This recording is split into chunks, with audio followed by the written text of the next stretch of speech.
Hey, good morning. This is Rod with Jesus in Silver. Today is April the 21st. It's about 8:45 on a beautiful Florida morning. Um, but I want to talk today about some of the biggest mistakes or biggest misconceptions people think when it comes to following Jesus. So first off, like to be a genuine follower of Jesus doesn't mean or isn't proven by going to church every week. That doesn't mean anything. I went to church for a lot of weeks and I wasn't following Jesus.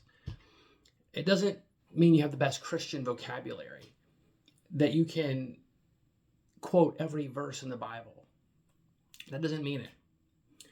What Jesus says is he tries to make it very, very clear that the evidence is the fruit that you bear, not the fruit that you claim, but the fruit that actually produces from you.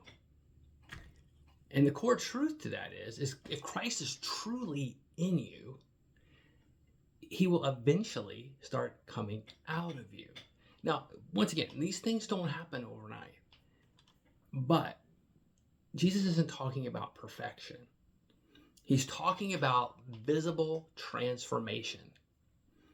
And it's the kind of transformation that shows up in your reactions, your choices, your relationships, your character.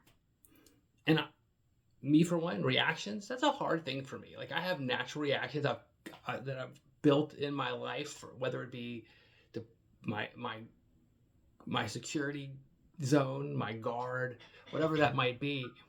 All those things that I've got naturally built in, 50 years worth, it's hard to take some of those things away. But what does that good fruit look like? Well, it's kindness when irritation or disgust might be easier. It's integrity when compromise would benefit you. It's patience when everything wants to rush. It's humility when pride is begging you to speak. It's love when judgment feels justified. And this is why Jesus says, just as you can identify a tree by its fruit, so you can identify the people by their actions. That's Matthew 7:20. So a tree doesn't strain to produce its fruit. It produces because of what it is. And likewise, as Christians, as a believer, we can't force transformation, but it flows because we're becoming in Christ, and then Christ becomes in us. So if we think about this like a courtroom, and we were on trial, and we had to have a jury examining the evidence, what are they going to find? Would your compassion point to Jesus? I mean, I read a lot of social media, and I don't see a lot of compassion in our world anymore. Would your generosity reveal his heart? Would your integrity show his integrity, his lordship? Would your love reflect his presence? Now, remember, I'm not trying to guilt you, because we're all doing these same things for the most part. It's not about guilt. It's about realigning, right? Our cars go out of alignment sometimes, so sometimes we have to do a realignment. And it's about asking, what does my life look like? Does my life look like the one I'm trying to follow? Because people are watching. People are watching, not necessarily to judge you, but because they're hungry for something real. And your fruit is that sermon that they'll believe long before they listen to your words. It's how you act. So for this week, how do we turn our life into these actions? How do we transform ourselves? So 3 areas. I want you to write down 3 areas where you would like to display more spiritual fruit. So for me, patience.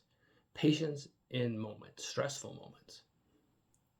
Gentleness in conversation, because sometimes I'm perceived not to be gentle. And I don't mean to be, but it's just how I respond sometimes. Self-control in habits. I'm doing better with these things. That's what I'm doing a little better in self-control. And in joy. Showing my joy in all circumstances. The other ones, other examples of forgiveness, right? We can forgive those who've hurt us. But focus intentionally on these every single day. That's the only way we can really achieve it. We have to ask God for our help. You can also ask your friends, ask your family, ask your spouse to kind of give you a where you are now, and then check back in a little bit to see how you've grown. And remember, if you think about a tree, it starts off small, and the fruit sometimes takes a long time to produce. When I was a little kid, we got a peach tree when I was a little boy, and we lived in West Virginia. And this peach tree took forever before we got peaches on it. I mean, I don't think we ever got a lot of what I'll say peaches. We got a peach or two every single year. We weren't in the right climate, the right soil, the right things for that peach. But with Jesus, we can produce that fruit no matter what climate, no matter what soil. But we have to have more of Jesus and less of the world. And remember, fruit isn't produced by our willpower. It's produced by abiding.